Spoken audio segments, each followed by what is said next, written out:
आप ना गुरुकुल चैनल में आपका बहुत बहुत स्वागत है। आज हम फिर है हाजिर।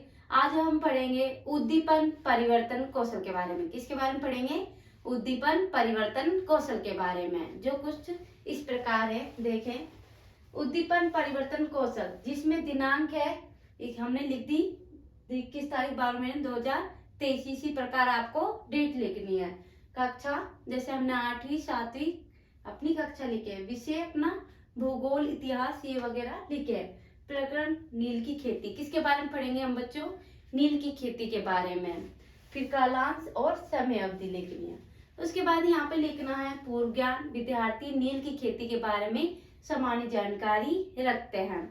सहायक सामग्री जो जो हमें चीज चाहिए, चौक, झाड़न, लपेट फलन, श्यामपट्ट आदि कक्षा में आवश्यकता अनुसार सामग्री चाहिए होते हैं। फिर है शिक्षण बिंदु। शिक्षण बिंदु क्या है? हमारा प्रकरण नील की खेती। नील की खेती क्या होती है? नील का जो पौधा होता है, आपने देखा होगा 2 या 3 मीटर ही लंबा होता है। जो नील का जो पौधा होता है वो एक फलीदार वाला पौधा होता है। नील की जो पौधे से हमें नील प्राप्त होती है। नील आप जानते हो कहाँ कहाँ यूज करते हैं हम? अपने घरों में। जब भी दीपावली आती है तो हम क्या करते हैं? अपने घर को पुताइयों से रंगते हैं। तो कई बार हम अपने जो नील होती है उसको नील डालकर ही अपने घर को पुताई करते हैं। और हम कई बार देखा होगा, हम जैसे व्हाइट वाले कपड़े होते हैं, सफेद कपड़े में क्या करते हैं? नील डालते हैं। तो कई प्रकार से ये काम आती है हमारे नील। तो नील के बारे में हम जानेंगे कि नील सन 1777 ईस्वी में सर्वप्रथम बंगाल में इसकी खेती चालू हुई थी। कहाँ चालू हुई थी खेती इसकी? बंगाल में शुरू हुई थी। और कब हुई थी? 1777 में। नील की खेती 2 तरीके से की जाती है। कौन से तरीके से? 2 तरीके से कर सकते हैं। पहली हमारी निज खेती, दूसरी खेती है रेत खेती। निज खेती और रेत खेती पर आप जानते हो? नहीं, मैं बताती हूँ। तो निज जो खेती है, निज खेती मतलब होता है स्वयं। जैसे मेरे पास खेत है पर मैं अपना खेत का कार्य स्वयं करना चाहती हूँ। अब अपने खेत में जैसे फसल उगाने का काम, बीज बोना, बीज मैं ही बोऊंगी और उसमें क्या खाद भी मैं डालूंगी, पानी भी मैं लगाऊंगी, फसल को काटूंगी, बोऊंगी, ये सब कार्य मुझे ही करना होगा।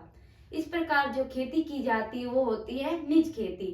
जो निज खेती में जो खेत का जो मालिक होता है वो स्वयं हकदार होता है, मतलब स्वयं ही वो कार्य करता है। जो खेत का हकदार अर्थात स्वयं की खेती हो तो उसे ही खेती में स्वयं करता है। वो क्या करता है? जिस स्वयं की खेती है किसी के पास, तो उस खेती में वह स्वयं ही कार्य करता है। क्या करता है? कार्य करता है। जैसे उदाहरण में मैंने आपको बताया, फसल में पानी देना, काटना, बोना आदि कार्य किया जाता है। दूसरा है हमारा रेत खेती। रेत खेती जैसे मैं स्वयं, मेरे पास खेती है पर मैं स्वयं ये कार्य नहीं करना चाहती। अपनी मतलब जो भी काम है, फसल को बोना, काटना, ये सब काम मैं नहीं करना चाहती, किसी और से ये कार्य करवाना चाहती हूँ। तो मैं एक तरह से उसे ठेका दे देती हूँ। ठेका देकर हम फसल को आधा आधा बांट लेते हैं। इस प्रकार बांटा दिया जाता है। कई बार कहते हैं कि बांटा ले लो और बांटा लेने के बाद फसल को तुम ही काटोगे, बोओगे और क्या करोगे? इसमें पानी भी तुम लगाओगे, खाद भी तुम लगाओगे, बस मैं तो सामान लाके तुम्हें दे दूंगा। इस तरह क्या किया जाता है? ये रेत खेती होती है। क्या होती है? दूसरी रेत खेती होती है। जिसका खेत वह किसी और को ठेका अथवा बाटा देकर मजदूरी करवाता है। क्या करवाता है? वो मजदूरी करवाता है। उदाहरण के रूप में जैसे फसल में पानी देना, वही पानी देगा, खाद देना, खाद डालेगा, फसल को काटना, काटेगा भी और बोएगा भी। कई बार उसे व्यक्ति को हम पैसे दे देते हैं और स्वयं वो खाद डालेगा, सब कार्य, पानी डालना, फसल को काटना, बोना, ये सब काम वो दूसरा व्यक्ति ही करेगा। इस खेती को हम क्या कहते हैं? रेत खेती। जो 1859 और 60 में क्या हुआ था, जो बंगाल में जो खेती हुई थी वो क्या समाप्त हो गई थी। क्यों समाप्त हो गई थी? उसके पीछे एक कारण था। जो खेती थी वो क्या, नील की खेती करने से नील की खेती करने से क्या होती जाती थी, खेत क्या हो जाता था, बंजर हो जाता था, और बंजर हो जाता था दोबारा तो फसल नहीं उगती थी। इसी तरह किसानों ने सोचा कि अब ये जो हमारे खेतों में जो नील की खेती हो रही है इसे बंद किया जाए। इसी प्रकार सभी किसानों ने आंदोलन किया और उन्होंने करके भी 1859 और 1860 ईस्वी में जो नील की खेती जो खेतों में होती थी उसे समाप्त किया। कहाँ पर? बंगाल में, जहाँ सर्वप्रथम चालू हुई थी वहीं पर सबसे पहले, बाद में समाप्त हो गया था 1860 में। इस प्रकार ये खेती समाप्त हो जाने के बाद धीरे धीरे प्रोसेस बढ़ता रहा। नील को हम अपने घरों में या कपड़ों में यूज करते हैं, तो धीरे धीरे इसके बारे में पता लगा। तो 19वीं शताब्दी में वर्तमान में ये खेती फिर से चालू हो गई और ये बंगाल, बिहार, उड़ीसा आदि क्षेत्रों में इनमें देशों में की जाती है। जैसे बहुत प्रश्न करती हूँ मैं आपसे ने कि नील की खेती कब की गई थी, बताओ नील की खेती कब की गई थी? तो सन 1777 ईस्वी में। कब की गई थी? सन 1777 ईस्वी में।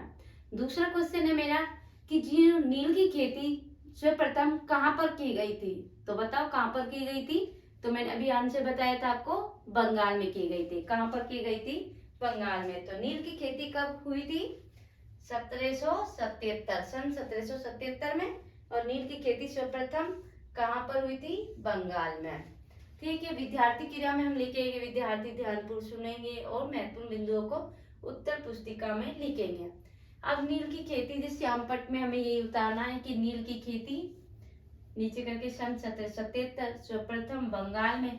नील खेती के दो तरीके, एक निज खेती, एक रेत खेती।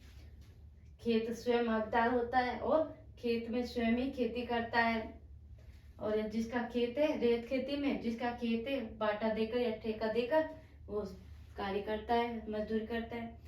1859 या 60 ईस्वी में नील की खेती समाप्त हुई और बंजर भूमि थी। इसके 19वीं शताब्दी में वर्तमान में ये खेती हो रही है। कहाँ पर? बंगाल, बिहार, उड़ीसा आदि क्षेत्रों में हो रही है। इस प्रकार हमारा उद्दीपन परिवर्तन कौशल समाप्त हुआ। अगर ये वीडियो आपको अच्छी लगी हो तो इसे लाइक करें, शेयर करें, इस चैनल को सब्सक्राइब करें।